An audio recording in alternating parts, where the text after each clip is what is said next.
Bonjour, dans cette vidéo, on va faire une leçon d'orthographe. Il s'agit du pluriel des noms composés.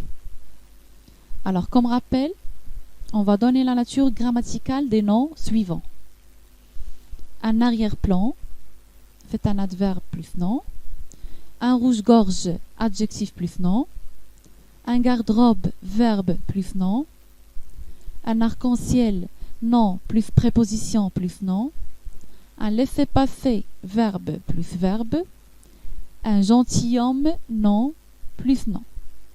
Juste une remarque pour le dernier nom composé, un gentilhomme, il n'est pas séparé par un trait d'union.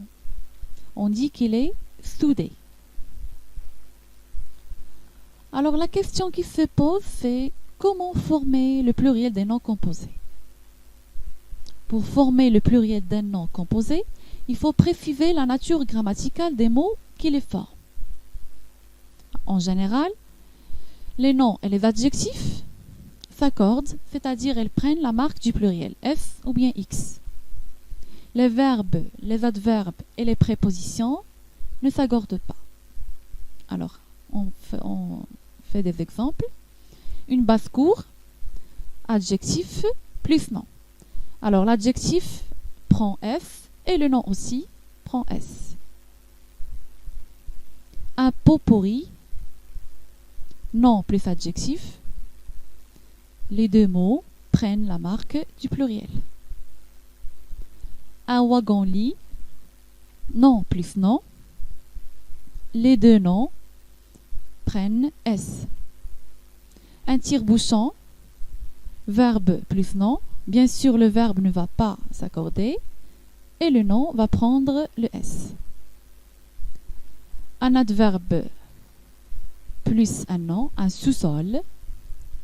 L'adverbe ne va pas s'accorder alors que le nom prend le S. Comme d'habitude, on a des cas particuliers. Par exemple, on a des noms qui ne s'accordent pas. Le nom ne s'accorde pas lorsqu'il a le sens du nom, du complément du nom.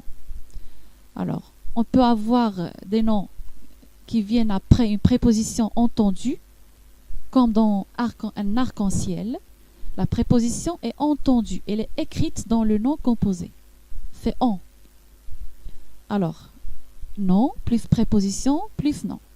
Le deuxième nom qui vient après une préposition ne va pas s'accorder.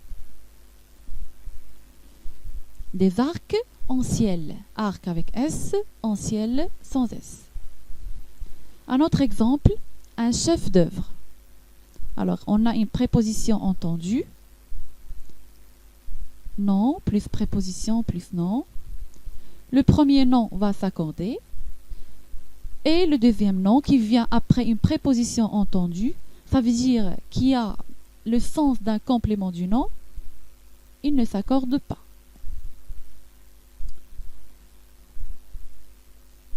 Alors, après une préposition sous-entendue, le nom aussi ne s'accorde pas. Alors, une préposition sous-entendue, ça veut dire une préposition qu'on comprend à partir du sens du nom composé. Par exemple, une pause café, c'est un nom plus un nom.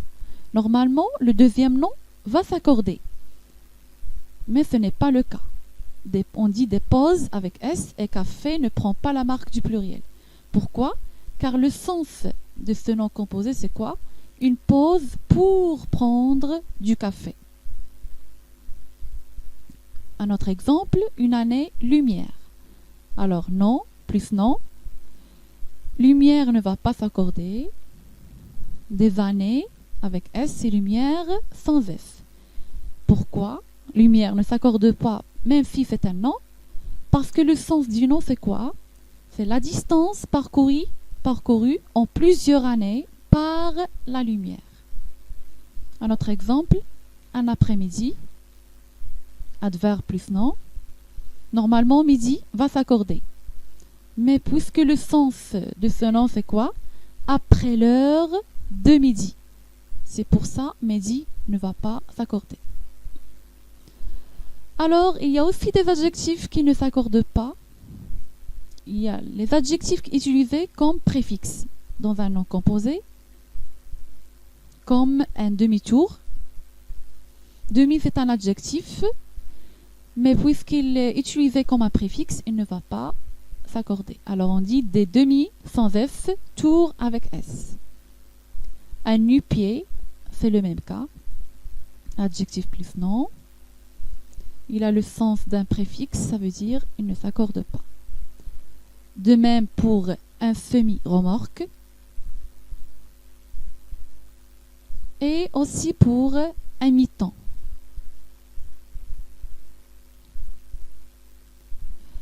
Alors, il y a d'autres adjectifs qui ne s'accordent pas.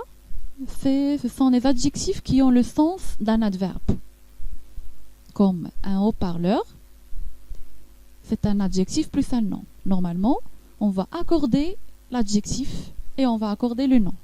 Mais puisque l'adjectif a le sens d'un adverbe, alors on va dire des haut-parleurs. Haut sans S. Et S est pour parleur. Un nouveau-né, aussi, c'est un adjectif plus un nom. On dit des nouveaux-nés, nouveau sans F, sans X, pardon. Pourquoi?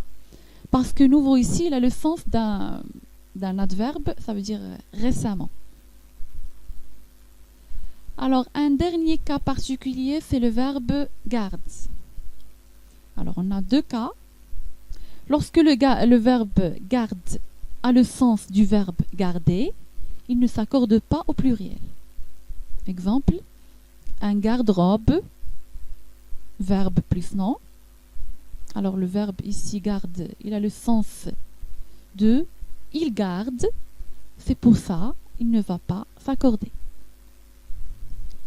Lorsque garde a le sens du gardien, il s'accorde. Comme dans un garde malade, verbe plus nom. On dit des gardes avec S, malade avec S. Pourquoi garde? Il prend F parce qu'il a le sens de gardien.